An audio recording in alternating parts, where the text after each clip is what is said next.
Welcome to the Simplify Dentistry podcast. Join us as we discuss clinical, operational, and financial aspects of your practice, help you enjoy life, and dare to simplify dentistry. Our guest today is Dr. Brett Wells. Dr. Wells went to the University of North Carolina at Chapel Hill and has been a practicing dentist for 15 years. He is the Chief Clinical Officer of a doctor-owned 7-location DSO, and he is the CEO and founder of DentalHQ, a dental patient membership organization. We'd like to thank our sponsor, Comet USA. Comet equips the people behind every beautiful smile. They provide thoughtfully innovative and high-performance instruments you can trust to deliver care you're proud of and results your patients will never forget. Comet burrs are the only burrs that I use in my office. Learn more and shop online at cometusa.com. Welcome, Dr. Wells, to Simplify Dentistry podcast. I'm Richard Offutt. We have special thanks to Comet USA and Provide Bank for supporting this podcast. Dr. Wells, let's get right into this. You have done a lot of business in dentistry. You're a dentist, but you're also an entrepreneurial person. Talk to me a little bit about the entrepreneurial mindset. What was in your head when you decided to do these things? Yeah, I like to call myself kind of a dentist by trade and entrepreneur by passion. So, I've always loved building things, solving problems. I'm kind of creative, and I'm very persistent. I don't give up very easily, which I think, some of the qualities that I have are just kind of a natural flow into becoming an entrepreneur, versus just, a standalone dentist running my dental office. So, I've looked at different entrepreneurial passions in the past. I've tried different things that have worked, that haven't worked. I'm still seeing if what I am doing is working, but things seem to be going all right now. But, I would say I'm also a bit ADHD. So as I build something, even my first dental office, I got it built and it was running really well and very profitable. And it's just like, okay, what now? Like, what do I do next? Like it's there, it's done. Kind of the junkie mindset.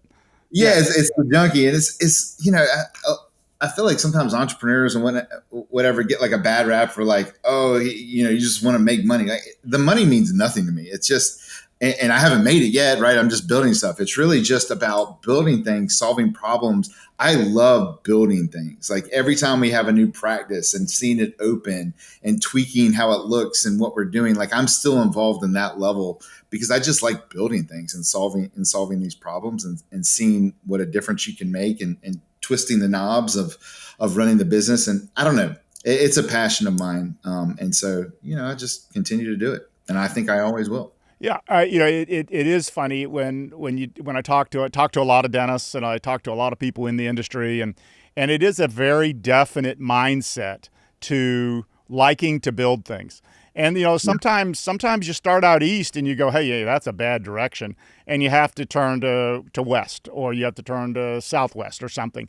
And I think that there's a certain amount of resiliency in an entrepreneurial person, especially in healthcare, because of the things that you're saying, and dentists are a little funny dealing with other dentists that are entrepreneurial by nature because they're not. Okay, so all of a sudden they look at you as the one-off, which you are, as a little unusual, so you kind of have to fight your way through that. Well, as an entrepreneur, and I would tell our listeners that Dr. Wells has built a doctor-owned DSO. He has built DentalHQ, and we'll get into more of both of those in a minute. But in any business, you have to be a leader.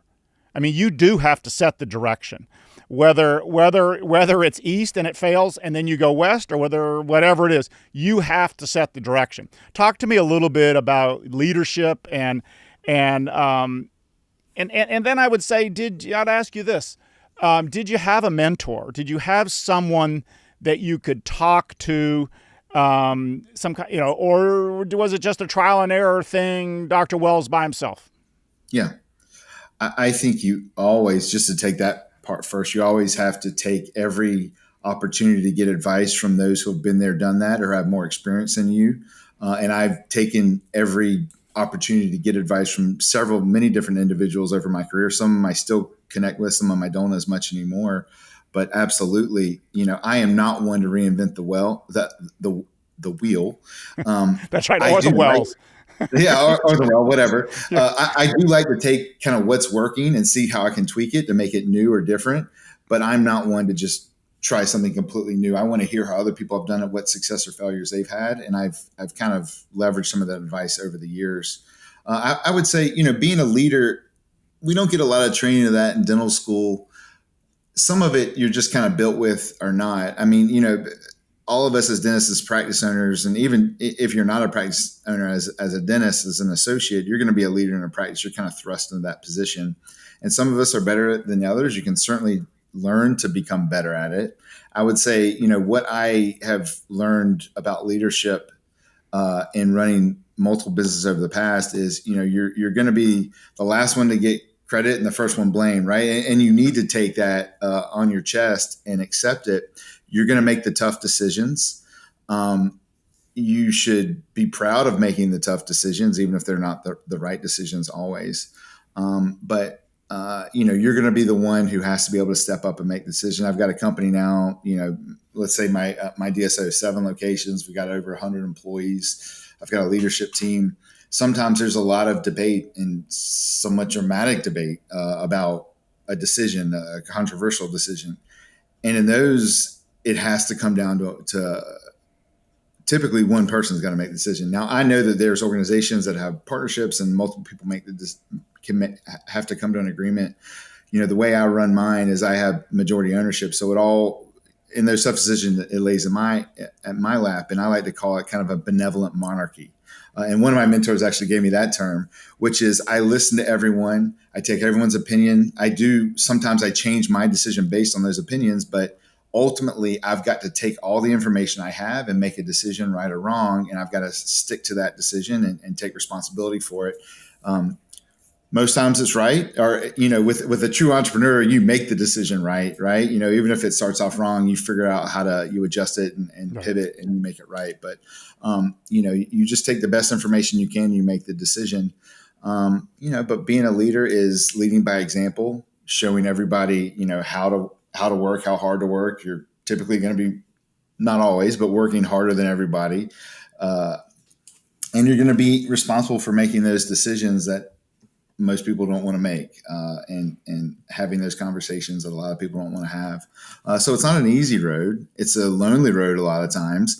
But that's where mentors come into play, because they've been there and they're on that journey with you. So, it's not as sexy as it sounds, but it is something that's, I would say I'm kind of naturally more inclined to, just through my life, that, I actually appreciate and enjoy doing it. And I'm much better at it now than I was 20 years ago when I first got into practice. And I think I'll be much better at 20 years from now than I am now. I still have a lot to learn. Isn't that the thing, though? I think you put your hand right on a very, very important topic for most dentists, and that we all need a mentor or a coach, if you will.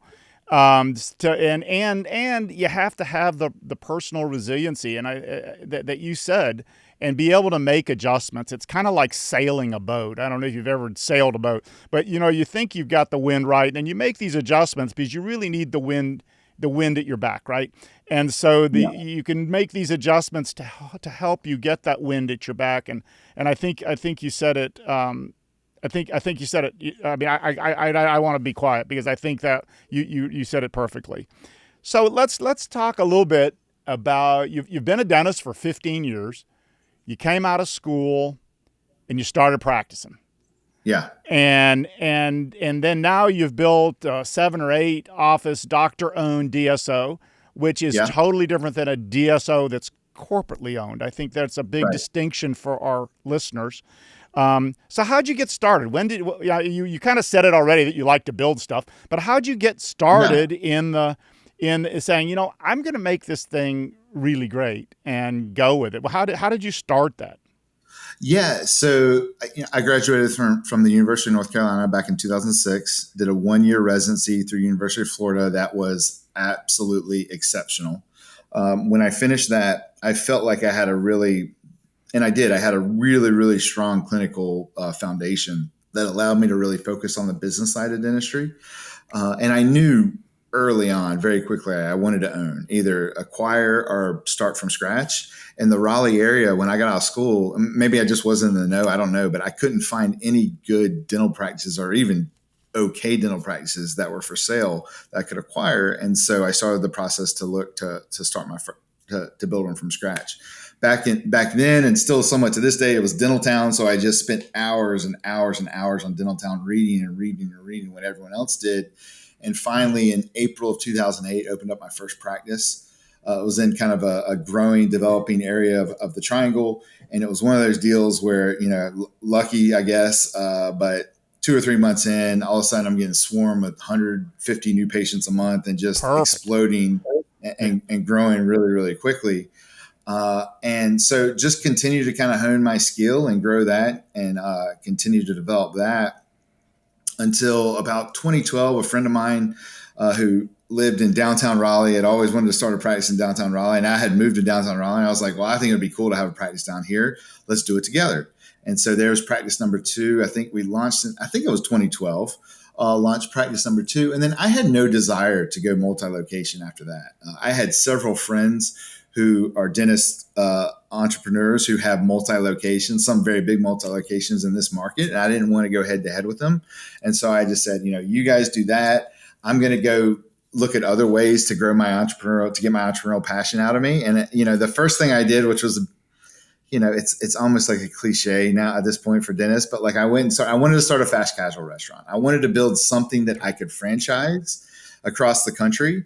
And at the time there were, all the gourmet hot dog, burger chains were starting, like Five Guys. There were several of them that were hitting, and they were growing like crazy. And I was like, well, why isn't there a gourmet hot dog restaurant out there?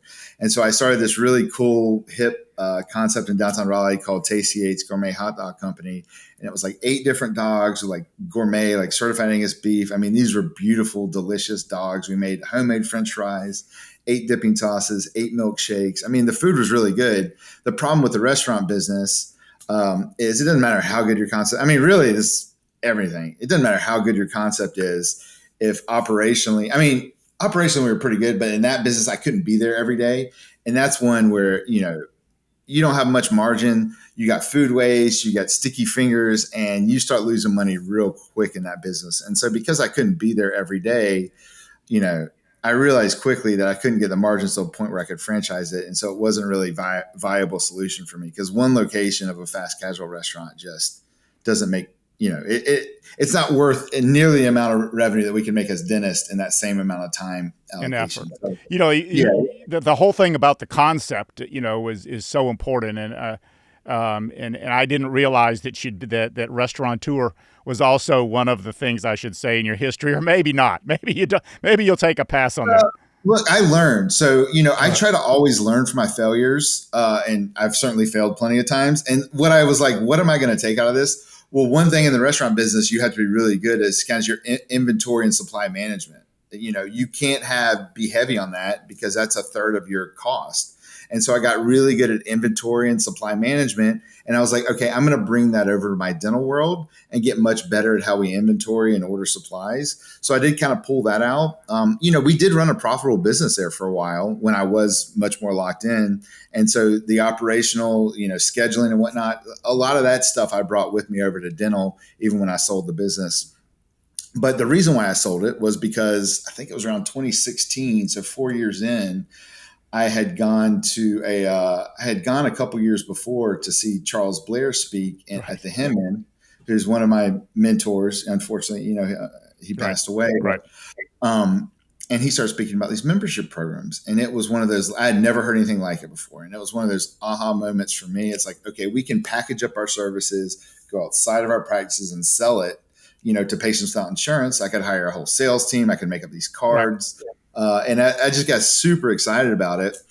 There weren't any, we were doing annual memberships at the time. I bought this cool printer to print out little cards for patients. And I tried to hire a little sales team to go sell my memberships. But, trying to cold sell a $400 membership to somebody who had no idea who your practice was just wasn't very viable. And that's when I got the idea of DentalHQ to break it up into monthly memberships, make it more automated, add it to my website, and just make it much easier for consumers to buy my subscription program and really build that uninsured side of my business. So, launched that 2016, sold out of the, sold my restaurant that was just at this point like a bleeding entity for me that was not only bleeding cash, but bleeding my time. So got out of that business, launched DentalHQ 2017.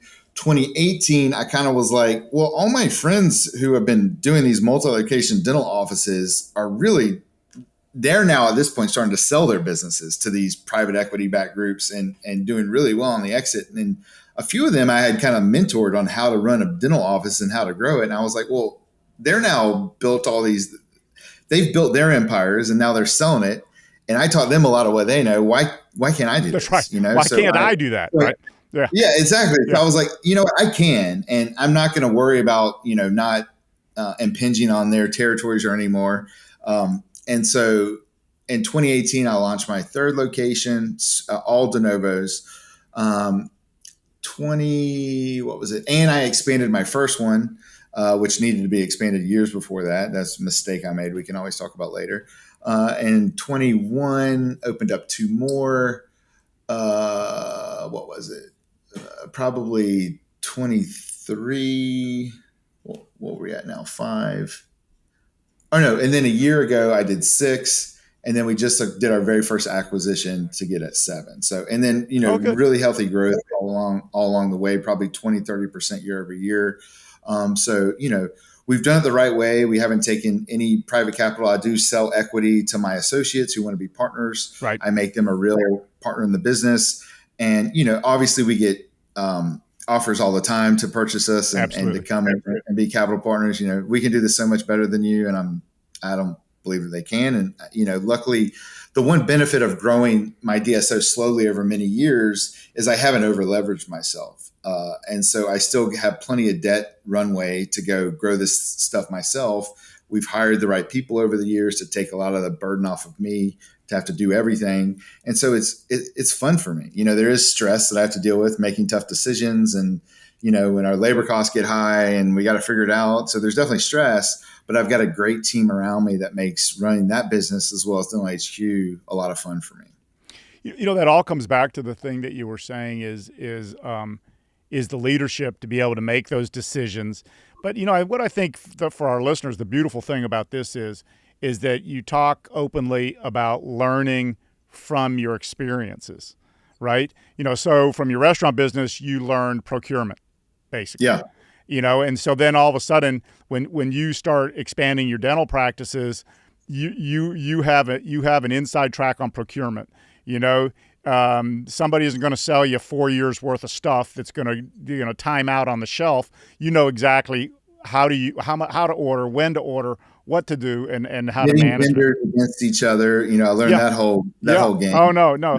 It's interesting, and I wrote a piece this last week that on the Simplify Facebook thing about building a sustainable business. Each entity has to be sustainable. You can't just try to stack EBITDA and have it be successful. When I built the DSO that I had, it was a lot more focused on stacking EBITDA. Yes, you wanted organic growth and you wanted enough space for organic growth, and you touched on that on not having expanded your first office early enough.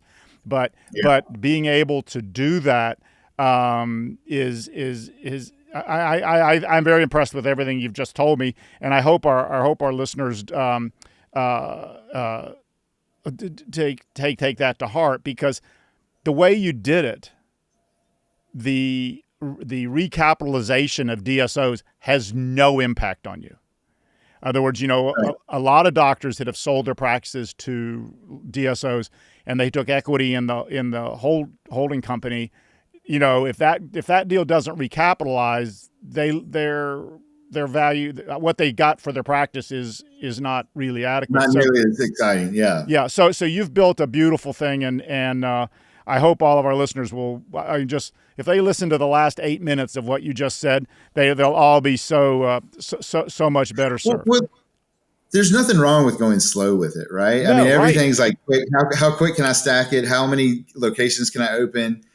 there's nothing wrong with going slow, building up cash flow, creating a good life for yourself, building a good team around yourself. And that's in everything. With DentalHQ, when we launched, we bootstrapped it. We did right by our clients and they referred other clients. I had like friends, family who worked for us and just, continued to peck away at the software to create the best software in the market. Until we got to a point where we had enough revenue where I could then bring in a COO and a fractional CFO and a salesman, and so we just upgraded the team as we grew it, instead of going and just taking a bunch of VC money early on and diluting the business where it wasn't even really mine. So, I don't think there's anything wrong with going slow when you're running a business, and this whole mindset of like grow as fast as you can and sell. It works for some people, but it's going to be a lot more stressful route. And a lot less rewarding route, in my opinion. Well, you've built sustainable companies. I mean, that the truth be told, even the hot dog business was a sustainable company. I think you touched on something interesting on the hot dog business, and let me go back to that and tell me if I'm right or wrong on this. You realized that in what you do, you've built the companies, but then you've leveraged yourself with a team around you. With, like you said, by adding an operations person for DentalHQ. And so you've learned a big part of leadership and management is how can you delegate and get people to do things in the culture that you've established. And I think what, as I said, our listeners need to go back, listen to those last 8-9 minutes again of what you just said, because it is, you can do a MBA and not learn what you just said. And so I think that's very important. But anyway, I want to change gears. Sure. I want to turn to DentalHQ. Yeah. A membership plans for dental offices. And as I understood it, is that you identified a problem. One, tired of dealing with dental insurance companies, which I think every dentist listening to us will agree to.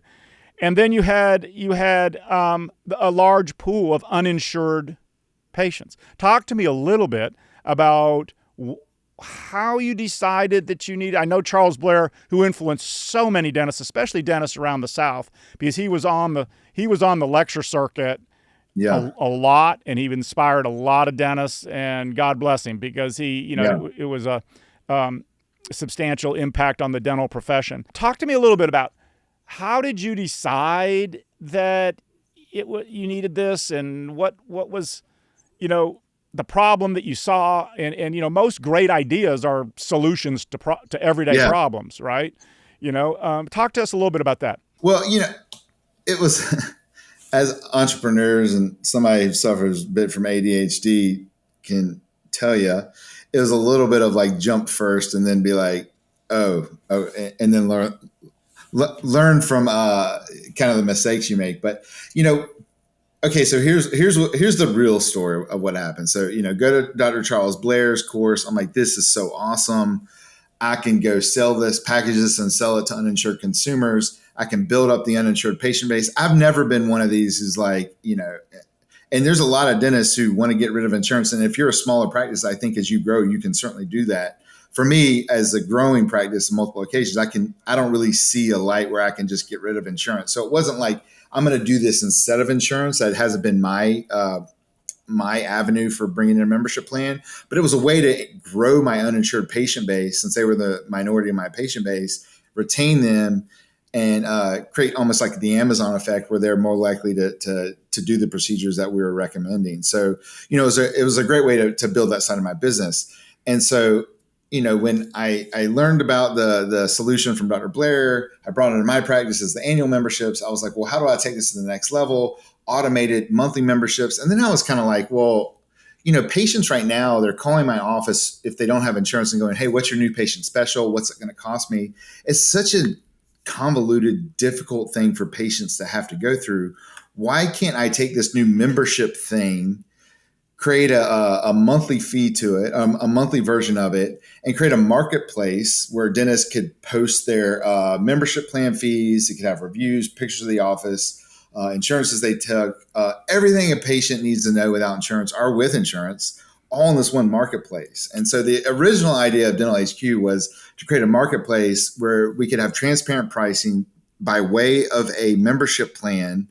And then we would be the mechanism for where offices could automate the membership plans and plug it into this marketplace where consumers could then find the dentist and see easily what it was going to cost them to go to the practice if they didn't have insurance. So that was kind of the initial iteration. But I realized quickly after launching, direct to consumer is very, very difficult. It's very, very expensive. And that was just not going to be the route that this was going to go. And so, after a year or so, we kind of killed the marketplace. Maybe one day we'll bring it back. We'll see if we get it. But that's exactly what you and I talked about, is that you started out going west and you go, hey, it was the same sort of thing. We built a GPO.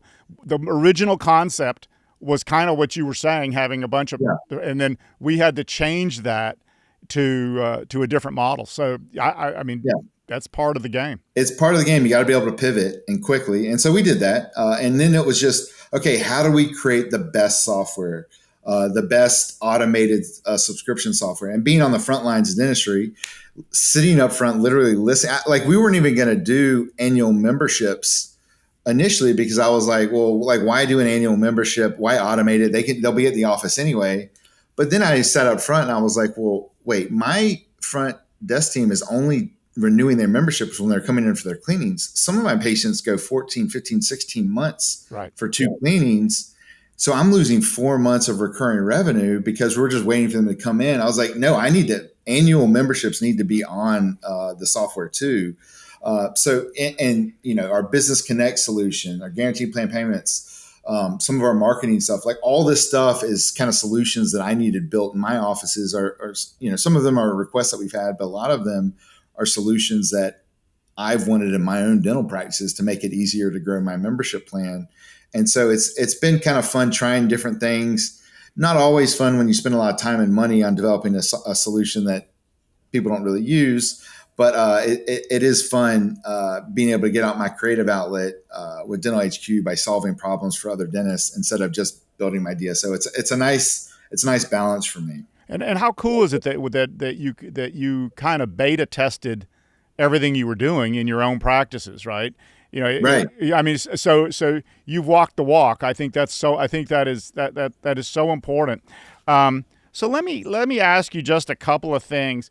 And this was a very revealing conversation. I can't remember, Brett, when you and I had this, and we were talking or something. And I asked you the question, somehow I got backed into a good question. And it was more or less, how about the utilization by the dental membership plan patients versus fee-for-service and/or dental insurance patients, or patients with dental insurance, I should say. If you just have that discussion, because I think that will be eye-opening to our listeners, and then how DentalHQ handles that. I think. Well,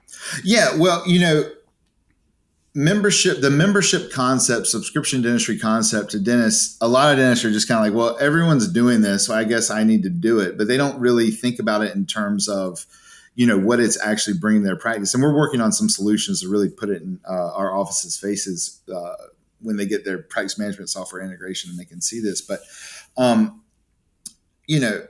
subscription dentistry does more than just kind of build up your uninsured patient base. What we see from doing the case studies and doing the analytics, now that we have practice management software integration, is that our members compared to uninsured non-members spend around 2.5x in the practices compared to our members are spending around 2.5x from our uninsured non-members. Okay. So our members are even spending more than our insured patients. I can't remember the number. I think it's around 1.5 to 2x. So they're just much better patients for us. The other side of the coin is the attrition rates we realized from my uninsured patients were through the roof. Attrition in dentistry is a real problem. Some people put it at 15 to 20%. Since COVID, it's up now north of 25%. Well, our patients on our membership plan, I mean, they're at like 10% or less. So they leave our practice much less. They spend a lot more money in our practice, and it's recurring cash flow that's great for business. So, we have practices sometimes will say, well, why do I want to cannibalize my existing patients who are paying my full fees? Well, because they're leaving your practice and they're not spending nearly as much as your patients who have insurance, because they're not getting the discounts and the subscription mindset that a subscriber has. So, there's a lot of benefits to having a membership plan outside of just increasing the uninsured patient base in your practice. Brett, I think that may be another. I know. I think I said this a minute ago. It may be the most important thing that you said, but this is a very important thing as well that you're saying, is because that flies in the eye of so many beliefs, right? Yeah. And so my next question is, membership programs, are they expensive to implement? So no, we don't charge any sort of. Okay, so let's say you're not using an automated solution like ours. You're going to go out, you're going to have a brochure kind of designed and printed. You're going to probably track them on a spreadsheet or something.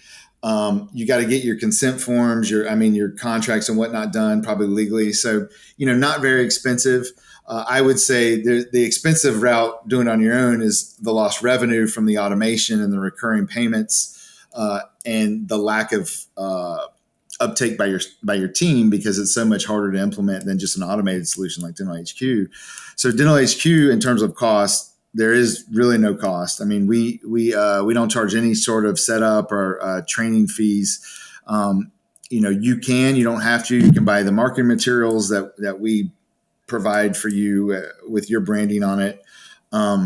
And then other than that, it's a link you put on your website. You put up some marketing materials. The number one determinant of if you're going to have a successful membership plan or not is how bought in your team is. Okay. So the offices that really get it and their teams love offering this solution to their patients, you're going to have 98, 99% of your uninsured patients on your membership plan. You don't even need brochures because your team's so excited to talk about it and tell your patients about it. So in terms of cost of getting one of these programs going, especially through a solution like DentalHQ, I mean, there's no real cost, and you can have the program set up and implemented in 10 minutes through our sign up intake form. So that's fantastic, because I think that is dentists. I often say that dentists look at the ocean and they say, "Oh boy, let's go swimming." But they don't realize how many sharks are out there trying to take a bite of them, And I think,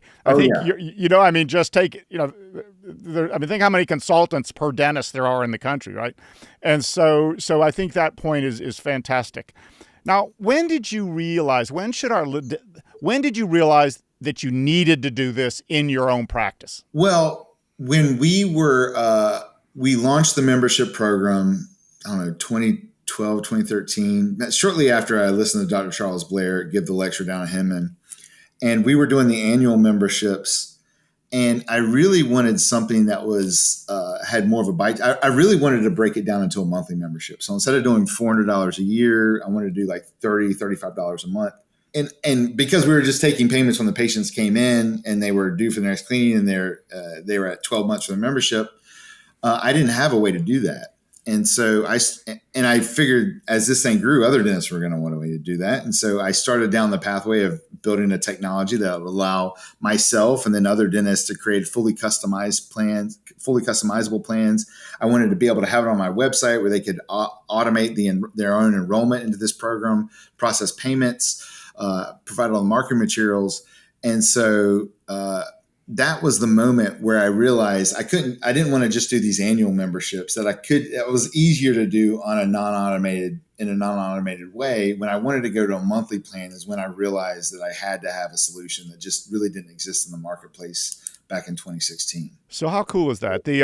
So for our listener docs, if they have, I think you answered this, is that it helps stabilize the patient base to reduce attrition. That is one of the big benefits of this system. Okay. Well, I'll tell you, as we close and talk, I always like to ask a question or two of our guests, and I don't know whether this is the lucky draw or the not lucky draw, but one of the favorite things that I like to talk about is, if you knew then what you know now, how would things have been different for you? And so, you've had such a successful experience with your entrepreneurial efforts. What if you knew then what you know now, what would be your takeaway for our listener? Can I give you 3? Yes, absolutely. And there are going to be all things that cost me money. Even, it's not about the money, but the money is kind of like, if you're winning or not, if you're growing in revenue. It's just a measuring stick. It's a measuring stick. So, number one was Tasty Yates, the restaurant, probably spent 1,000 hours on that project. I mean, if I had to go back and add up every hour I was in there sweating on New Year's Eve, making hot dogs and like checking the restaurant out and getting ready for it, 1,000 hours of my time probably cost me $600,000, just a loss. All right. So that's something I regret. I did learn from it. I appreciate the lessons that I learned, but I probably could have learned those lessons without losing $600,000. So that was a mistake I made. The dental office, my original dental office, that I said I waited till 2018 to expand. It was ready to expand probably in 2011, 2012. We were at capacity. So again, just going back to numbers, because it's what everybody knows. I think in 2012, we were at about $2.25 million in revenue, probably stayed there until about 2018, until we expanded. We expanded in 2018. By 2020, maybe we were already at 4 million. And then, now we're close to 6 million in revenue. So it's like, had I have done that 5 years earlier and given myself the ability to accommodate all those patients who wanted in, I mean, millions and millions of revenue lost because I was just slow to act on the expansion of the office. And then the last thing, the mistake I made was being late to the game in terms of going multi-location, because I was so worried about not getting in my friends' way and letting them have full reign, to go expand. And I didn't want to have to worry about bumping into them. And so I waited probably 5 years longer than I would have going multi-location. So, these are things in terms of growth and that measuring stick that it certainly cost me over the years, and that I would do way differently. I wouldn't have done the restaurant. I would have gone multi-location much earlier. I would have expanded my original office much, much sooner. Well, Dr. Wells, I've really enjoyed this conversation. I think you have so much to offer our profession. It is the entrepreneurial mindset that I think that you embrace. And I agree with you on the 600,000 on the restaurant. Had you probably invested that in expanding your first dental office, it might, that's the whole thing of stay in the industry, sort of thing. Yeah. But 1,000 hours of my time, I could, I don't know. But I appreciate your being honest with our listeners and with all of us. And thank you very much. And I hope to have you back sometime. Absolutely. It's been fun. Thank you.